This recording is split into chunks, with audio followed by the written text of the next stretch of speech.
Qué tremenda y poderosa lección hemos tenido durante toda esta semana. Gracias, mis hermanos y hermanas, con corazón, por venir a estudiar toda la lección de mi escuela sabática.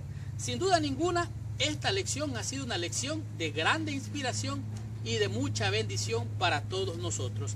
Esta lección realmente, su contenido tiene un gran mensaje para el pueblo de Dios, para aquellos últimos momentos de la historia de este mundo. Cristo en el santuario celestial. Como pudimos ver en el libro de los Hebreos, nos encontramos lo que es el modelo del santuario que se le conocía en el desierto como el tabernáculo. Cristo era prácticamente el que vino a cumplir. Él era realmente el santuario de Dios viviente. Vino a cumplir no solamente la sombra y los símbolos, sino que él era el mismo, el Cordero de Dios. Los judíos tenían ritos del santuario, hacían en el plan de redención en miniatura, como se le conoce, eran todos los ritos del santuario. Y Jesús es el mismo que vino a cumplir todas esas leyes ceremoniales al venir a purificar con su sangre los pecados de todo el mundo. Esta lección ha sido una lección de gran bendición. Sabemos que el libro de los Hebreos señala el santuario terrenal. Era el modelo del tipo y del antitipo de lo que Cristo haría por nosotros. Dice aquí, nuestro gran sumo sacerdote. Una lección objetiva. Debía enseñar a los judíos el plan de salvación que incluía el sacrificio, la intercesión, el juicio y el fin del pecado. De tal manera que esta lección ha sido una gran bendición. Hemos aprendido 5 conceptos, 5 lecciones que a mi juicio han sido de grande bendición, como por ejemplo, el sacrificio supremo. En el libro de Romanos, el capítulo 8, nos dice que no hay ninguna condenación para los que están en Cristo. Esto es a saber que todos aquellos que hemos venido a Cristo, hemos sido perdonados, hemos sido salvados, hemos sido lavados con la sangre del Cordero de Dios que quita el pecado del mundo. Jesucristo es el único rey y sacerdote que Él hizo el sacrificio, o sea, sin derramamiento de sangre no había remisión de pecado. Cristo vino a ser el sacrificio y el sustituto por mis pecados y por tus pecados. Por lo tanto, su sacerdocio es inmutable, su sacerdocio es eterno, su sacrificio es supremo. Recuerden, tantos sacrificios, matutino, vespertino, sacrificio continuo.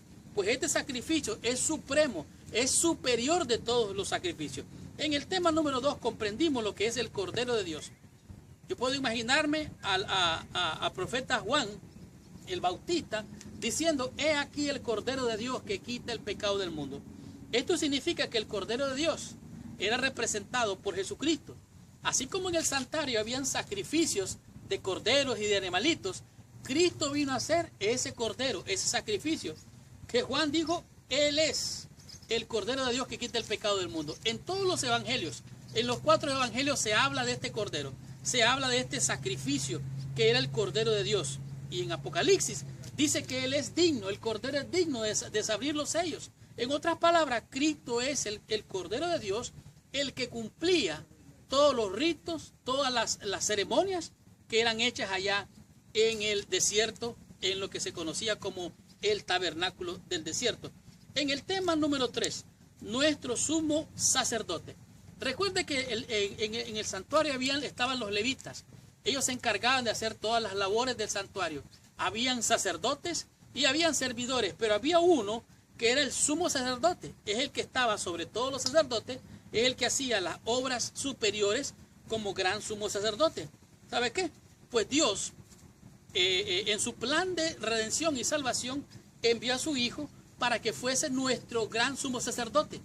Los sacerdotes se presentaban en el templo y hacían sacrificios por ellos mismos para que ellos fueran perdonados y después ofrecer sacrificios por el pueblo. Pues Cristo se ofreció a sí mismo como el Cordero ante el Padre. Él es el Cordero, Él es el sacerdote, Él es el sumo sacerdote, el superior. Dice aquí que su ministerio sacerdotal es inmutable. Él vive para siempre. Su sacerdocio no tiene fin ni principio, de acuerdo al orden de Melquisedec. Jesucristo es nuestro sumo sacerdote. Él tiene la autoridad. Él vino como hombre, siendo Dios vino como hombre. Y siendo hombre sintió lo que tú sientes. fue tentado en todo, pero sin pecado. Por lo tanto, Él tiene toda la autoridad y el poder de ser nuestro gran sumo sacerdote, como lo eran los levitas y el sacerdote que estaba sobre todo ellos. Pero Cristo, su ministerio es mayor, es superior. Él es nuestro sumo sacerdote. En el tema número 4, nuestro intercesor. Cristo Jesús, al morir en la cruz, el velo del templo se rasgó de arriba hacia abajo. Esto significa que nosotros podemos ahora entrar confiadamente al trono de la gracia para alcanzar oportuno socorro. Cristo es nuestro intercesor, es un mediador entre nosotros y nuestro Dios. Así como el sacerdote era intercesor entre Dios y el pueblo, ¿verdad? Entonces Cristo es ahora nuestro intercesor. Él traspasó el velo, así como el sacerdote entraba en el lugar santísimo, traspasando el velo, pasaba el lugar santo al lugar santísimo. Cristo es nuestro intercesor. Él traspasó el velo, Él entró, pero no entró con las manos vacías, entró con su propia sangre. Él es el sacrificio, Él es la ofrenda, Él es el sacerdote, Él es el intercesor. Él representa todo lo que el santuario era allá en el desierto. Y en el tema número 5 comprendimos lo que es el día de la expiación. ¿Qué es lo que era esto del día de la expiación? ¿Qué es lo que era esto el día del juicio? ¿Qué es lo que era esto el día de Yom Kippur? Pues bien, en ese día, recuerden que se hacía expiación, se hacía limpieza, se hacía purificación del santuario. ¿Por qué había que purificar el santuario? Pues bien, Cristo entró del lugar santo al lugar santísimo, de acuerdo a nuestra doctrina, en el año de 1844. Él pasó del lugar santo al lugar santísimo a hacer expiación. ¿Qué es lo que significa esto, la expiación? Bueno, dijimos que el pecador llegaba al templo o al tabernáculo, llevaba un animalito, confesaba sus pecados sobre el animalito, sus pecados eran transferidos al animalito, el animalito era sacrificado, moría, derramaba su sangre para perdonar al pecador y ahora él estaba justificado.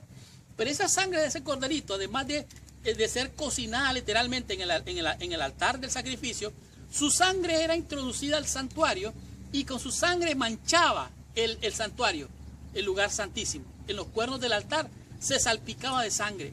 Y el sumo sacerdote, una vez al año, al hacer expiación, al hacer purificación, en el día Yom Kippur, él entraba para limpiar, para purificar, para limpiar profundamente toda esa mancha de pecado. En otras palabras, el día de purificación era un día de juicio para determinar si alguno del pueblo no se había confesado sus pecados, no había sacrificado al animalito, no había aceptado la justificación, y entonces ese no tenía derecho, por así decirlo.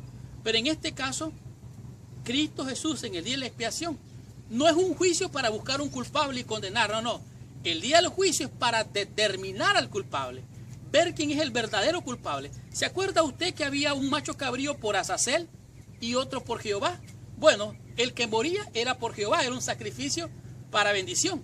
Pero el de Azazel mandaba al desierto y allá moría en el desierto. Por lo tanto, representaba al diablo mentiroso, ladrón, condenado, el culpable verdadero de todas las atrocidades y crímenes que se acontecen en este mundo.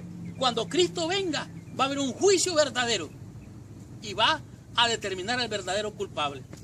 Todos aquellos que hayan confesado sus pecados, hayan aceptado a Cristo, hayan sido lavados con la sangre del Cordero, van a entrar al reino eterno. Pero aquellos que se hayan aferrado a sus pecados de manera ciega, Señor les dirá: apartados de mí, malditos, y serán consumidos en el lago de fuego y de azufre para siempre. Para Satanás y sus ángeles es la condenación, pero para todos aquellos que se aferren a sus pecados, entonces también no va a quedar ni raíz ni rama. Y esta fue la lección número 5. La próxima semana vamos a estudiar la lección número 6, cuyo título es El cambio de la ley. Gracias, mis hermanos y hermanas con corazón, por venir a estudiar toda la lección de mi escuela sabática. Y ahora, por favor, te pido que inclines tu cabeza y oremos a nuestro Padre Celestial. Señor Dios y Padre nuestro, te alabamos, te bendecimos y te adoramos. Te damos gracias por el maravilloso ministerio de Jesús en el santuario celestial.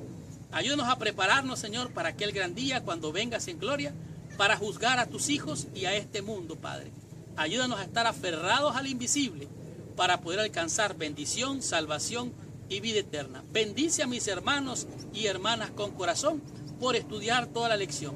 Dales tu bendición y ayúdales a ser fieles hasta el fin, aunque se desplomen los cielos. Tómanos en tus brazos, danos tu bendición, Padre, en el nombre de Jesús. Amén y amén. Muchas gracias, mis hermanos y hermanas con corazón, por venir a estudiar toda la lección. Y recuerda, si esta lección ha sido de bendición para ti, compártela con todos tus amigos. No seas egoísta. Y si esta lección ha sido de bendición, comparte esta lección con todos tus amigos y con todos nuestros hermanos en el mundo entero. Muchas gracias, que Dios te bendiga. Nos vemos la próxima semana.